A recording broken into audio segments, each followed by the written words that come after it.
contohnya adalah Bank Permata yang banyak bekerja sama dengan pinjol. Assalamualaikum warahmatullahi wabarakatuh. Apa kabar teman-teman semuanya? Semoga semua dalam keadaan sehat walafiat ya.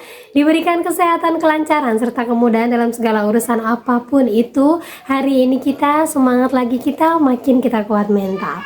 Oke teman-teman, kali ini saya akan membahas tentang BPK ungkap buat yang galbay, ternyata ini nasib kalian di tahun 2026.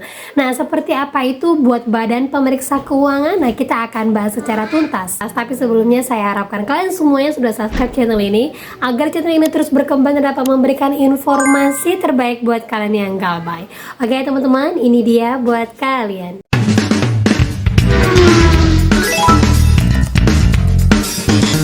Oke teman-teman, sebelumnya saya informasikan ya, datang lagi informasi dari TikTok dari semua teman-teman yang galbay. Terima kasih yang sudah berbagi kepada saya, dan akan saya bagikan lagi kepada kalian informasi terbaru di lapangan, yang mana ada seorang teman yang galbay di aplikasi Shopee, tapi herannya dia didatangin dari DC, cuma DC-nya ini nggak ke rumahnya, tapi ke tetangganya untuk konfirmasi apakah benar di sebelahnya itu adalah rumah dia dan suaminya ini dengan alamat pekerjaan ini. Nah, berikut kita baca informasinya, dan ini sudah saya angkat di vlog short saya ya.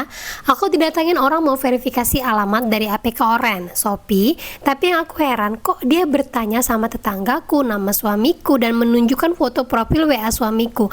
Ada yang bisa jelaskan nggak teman-teman di sini?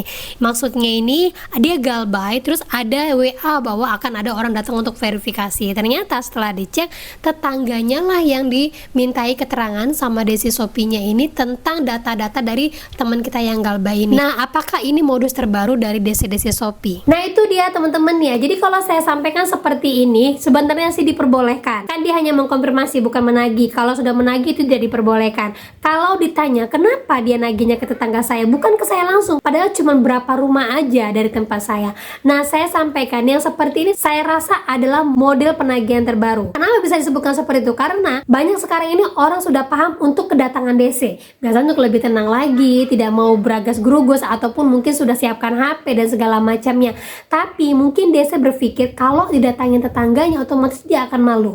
Benar kan ya?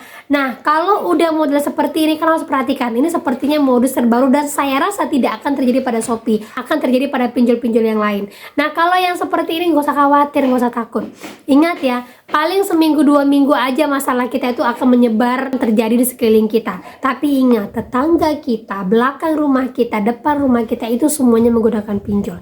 Hanya saja mungkin mereka belum terkena permasalahannya. Sewaktu-waktu bukan kita mendoakan, setiap orang yang terkena pinjol pasti ada batas dan masanya mereka juga akan ditagih. Jadi nggak usah malu, nggak usah takut. Sampaikan aja sama tetangga kita, ya bu, kalau seandainya nanti datang lagi DC, suruh aja langsung ke rumah saya. Ataupun kalau DC-nya konfirmasi, bilang aja nggak tahu. Sekalipun kita tetangga, bilang aja kita tidak saling urus. Sampaikan aja seperti itu, dan jangan lupa minta maaf karena udah diributin sama DC-nya, dan sampaikan bahwa kita pelan-pelan sedang menyelesaikan semuanya. Sampaikan seperti itu, nggak usah malu teman-teman. Seluruh rakyat Indonesia sudah disampaikan sama OJK. Sekitar hampir 100 triliun pengguna pinjol di seluruh Indonesia. Bayangkan, satu orang itu bisa mendapatkan berapa juta. Berarti hampir 60-70% rakyat Indonesia menggunakan pinjol. Gitu kan ya? Nah, lanjut lagi teman-teman. Ada seorang teman saya yang berhasil untuk melakukan negosiasi dengan pinjol untuk melunaskan hutangnya. Di vlog sebelumnya saya sudah sampaikan, dia berhasil. Kemudian beberapa tahun kemudian ada rezeki. Akhirnya dia coba untuk melunaskan satu persatu pinjolnya. Jadi ini membuktikan bahwa kalau kita galbay jangan pikirin bunga. Karena apa? Kalau kita ada dana, nih entahlah ada rezeki dari mana saja, kita bisa nego langsung ke pinjolnya tanpa harus bayar bunga. Nah, ini kelanjutan dari vlog saya semalam yang informasinya aku udah nego di Ada Kami, ada Pundi, rupiah cepat via email ditolak kak. Alhamdulillah aku udah ada dana untuk pelunasan sejumlah pinjaman pokoknya, makanya aku pengen lunasin. Terus saya sampaikan, alhamdulillah kak, ingat ya bayarnya lewat aplikasi. Terus dia sampaikan, tapi negonya susah kak, kemarin kredit pintar aku bayar via virtual account yang dikasih lewat WA. Alhamdulillah di aplikasinya sudah nol dan saya dapat surat yang menyatakan bahwa pinjaman pinjaman saya lunas. Finplus juga sama kak, saya pelunasannya lewat FA yang dikirim lewat WhatsApp, alhamdulillah di aplikasi nol. Dan dia ini nego bayar pokoknya saja teman-teman ya, tidak dengan bunga. Dan ini negonya memang sedikit alot, karena apa? Kita kan bayarnya tidak sama bunganya, yaitu bunga itu kan keuntungan dari pinjolnya. Tetapi kalau kita gigih, saya mau bayar hari ini lunas, kalau kalian mau kalian terima, kalau enggak ya udah saya belum bayar dulu. Banyak yang berhasil. Jadi Galbay itu tidak semengerikan yang kalian pikirkan. Galbay itu tidak seperti yang kalian bayangkan, nanti kalau udah Galbay bunganya banyak saya harus lunasin bunganya juga. Enggak, banyak yang berhasil pembayaran pokoknya saja. Salah satu contohnya teman kita ini. Nah itulah kenapa ketika kita Galbay, udah Galbay aja, jangan paksakan diri gali lubang tutup lubang, karena ini pembuktian bahwa ternyata pinjol itu bisa dibayar pokoknya saja. Dan ingat, kita wajib minta surat lunasnya, dan perhatikan di aplikasinya semuanya sudah hilang ya, jangan lupa di screenshot aplikasinya bahwa sudah hilang. Terus bukti bayar terakhir kita itu misalnya bukti transfer ataupun pembayaran yang diterima oleh pinjolnya, itu semuanya harus di screenshot. Buat apa? Buat jaga-jaga ke depan. Nah seperti juga yang diungkapkan oleh Badan Pengawas Keuangan atau BPK, yang mana mengungkapkan bahwa Galbay untuk tahun 2026 nasib kalian sudah bisa seperti ini. Nah berikut informasinya menyebutkan bahwa BPK sebut kredit macet tak otomatis jadi tindak pidana. Nah ini berita bahagia banget lah buat kita-kita yang masih merasa selalu dibayang-bayangin oleh kata-kata dari DC bahwa akan ada hukum, bahwa akan dimasukkan ke pengadilan dan segala macamnya. Karena disebut dalam sini, dalam konteks itulah BPK memposisikan diri sebagai salah satu pintu masuk awal untuk memberikan informasi objektif mengenai suatu tindakan atau perbuatan apakah mengarah kepada tindak pidana atau tidak. Jadi bukan hanya perusahaan keuangannya saja, salah satunya pinjol ataupun perbankan, dan juga nasabah ataupun pengadilan yang bisa menentukan bahwa apakah tindakan Galbay kita itu masuk dalam tindakan pidana, karena harus ada orang-orang di belakangnya lagi seperti BPK, OJK, API dan segala macamnya. Jadi jelas teman-teman ya. Dan diinformasikan lagi yang menyebutkan tidak seluruh kredit macet dapat dikategorikan sebagai tindak pidana atau otomatis menimbulkan kerugian negara. Hal ini menjadi kesepakatan bersama. Kredit bermasalah baru berpotensi masuk ranah pidana apabila terdapat unsur-unsur tertentu seperti penyalahgunaan kewenangan, BJR yang tidak berjalan atau tidak eksis, adanya konflik kepentingan, serta terpenuhnya syarat-syarat yang mengindikasikan penyimpangan serius.